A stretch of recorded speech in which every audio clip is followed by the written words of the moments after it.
Simon & Schuster Audio presents Life After Death, a novel by Sister Souljah, read by Nia Long.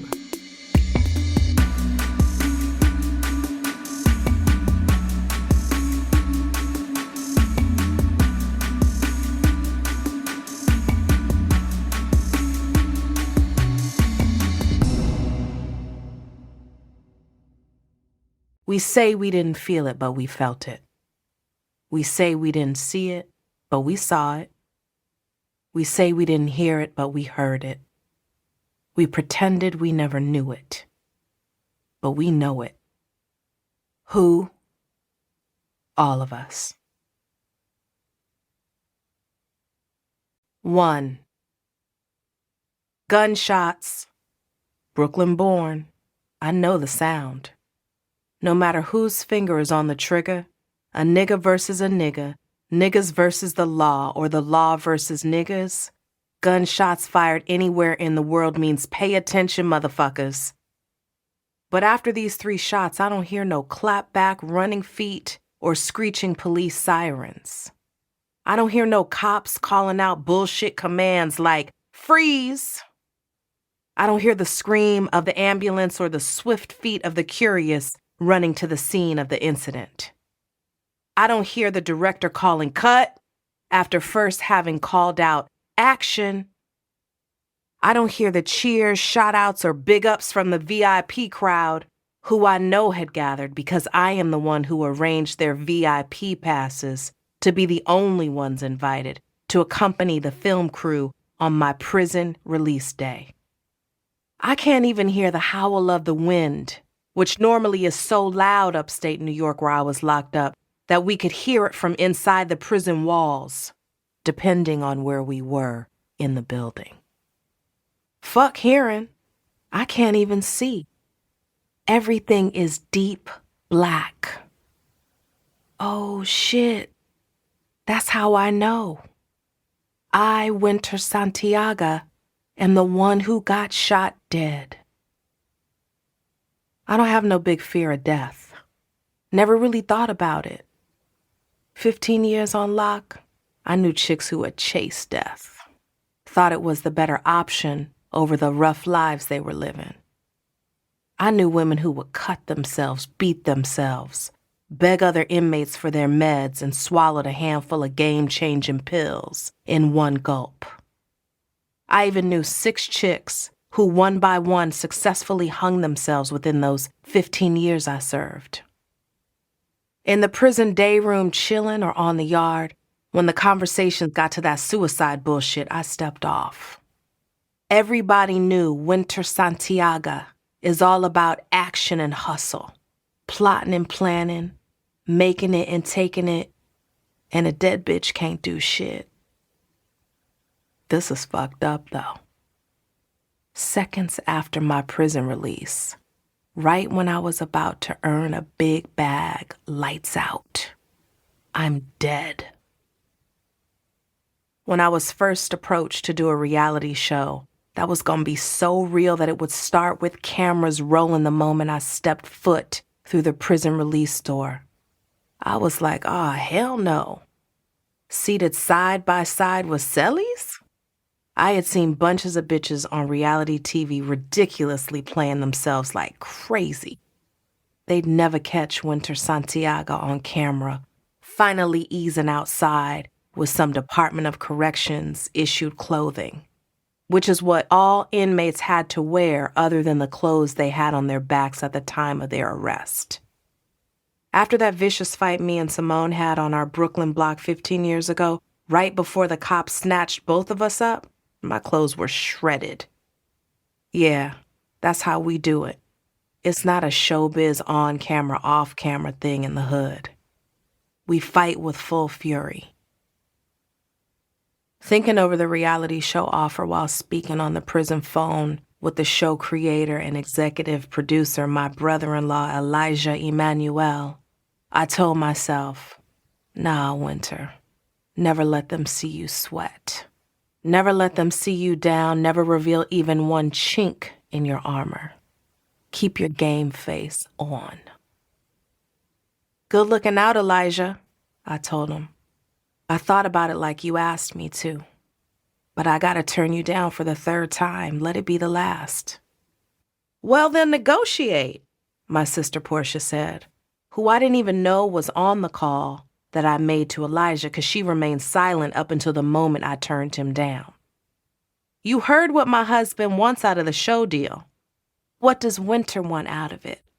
There must be something you're ready to gain. Just let my husband know what it is. Winter, you are the star of this show.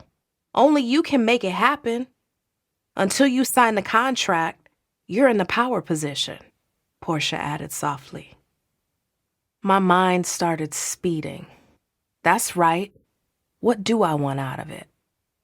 But I hated that I didn't think of it from that angle myself.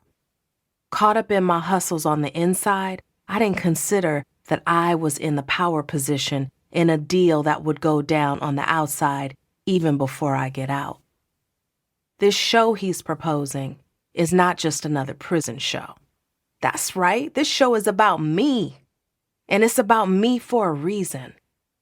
After all is said and done, there are about 500,000 bitches serving mandatory minimums for basically no fucking reason besides being the girlfriend of some low-level or mid-level drug dealer. Elijah chose me because I'm that bad bitch. The royalist of the royal, precisely. 6 days after my sister had said over the phone, well then negotiate. And after referring to my fashion magazine library that spanned over 14 years and was a small source of revenue to me on lockup, I finalized my list of star demands. The first thing was for Elijah to contact the warden and get clearance for me to receive a customized wardrobe and accessories to wear out of prison on my release day, which coincidentally was in the winter season. I got you, Elijah said calmly. I already planned to communicate with the warden and of course the city officials for the license to film in the area. And Elijah, no brand substitutes, nothing generic, everything genuine. Top quality no matter what anyone says, I told him. I knew what I was about to order. I didn't want to hear him tell me shit about some crazy fucking animal rights protesters. I know who you are, Elijah said, buttering me up. Starting with outerwear, since that's what's going to get captured on camera first. A hooded white 3/4 length pure mink coat. Red python sky-high thigh-high boots. A red alligator Birkin bag with an activated iPhone inside in my name. Red Gucci driving gloves. Oh, and if you're going to continue the film with me being driven home, I want my own house. Portia said you was going to move in with us. She already decorated the whole wing for you. It has your own door and driveway, your own bathroom, bedroom, living room, full kitchen, and even your own mailbox. Once you see it, and since we are all family, I'm sure you're going to want to stay. Besides, it's located in Brooklyn. Truth is, I want my own house. I plan to have some of my girls move in with me. We plan to start a business together. Okay, how about we compromise? Something that will make you and my wife and your girl straight and satisfied. Elijah swiftly shifted the convo like someone accustomed to these tough negotiations. I wondered if Portia was listening in on the call again, but I didn't ask, and if she was, she didn't say shit, and I couldn't detect any extra breathing noises or movements. We will put your girls, up to 5 of them, in the reality show cast and pay them a nice appearance fee. This way, they can afford their own apartments. You can live with us like Portia planned. I was silent because I was thinking about it. I thought it would play out better if I am the only star of the show. I make all the paper. I invest the paper into the business that I own and allow my girls to run it so they could earn off of what I've provided.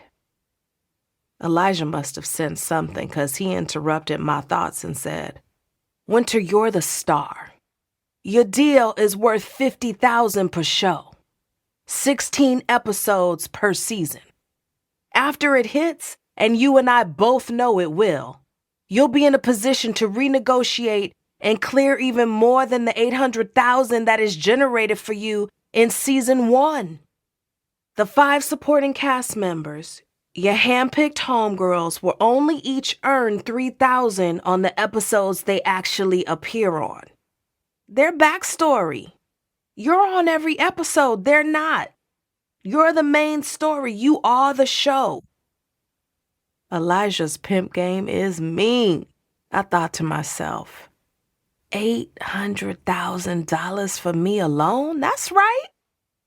Of course I would put my girls on the payroll. That's not coming from my stacks, but it is being paid out to them based on my say-so. $3,000 per episode was more than enough for them to pay their rent at the goddamn projects or for each of them to move on up into something new. My on-camera supporting cast sounds good. I could not wait to give them the heads up and dangle the deal. I did more time than each of them. I would roll out last, but on top, and even save the day for each of them, who after their releases still hadn't managed to cake up. And let's be serious here. I'm not big on living under the same roof with none of their kids anyway. Now that I'm in the position to put them on, all of my bitches will bow down. I want VIP passes for everybody who I select to see me styling on my release day. I want a red carpet that runs from the prison release store to the black Bentley that I heard Midnight pushes, and of course Midnight in person waiting on me to walk the red carpet straight to him. You know he's a married man, right? Elijah asked smoothly. I know, but I knew him first. And I saw him first. And this is my show we doing starring me, right? I reminded him.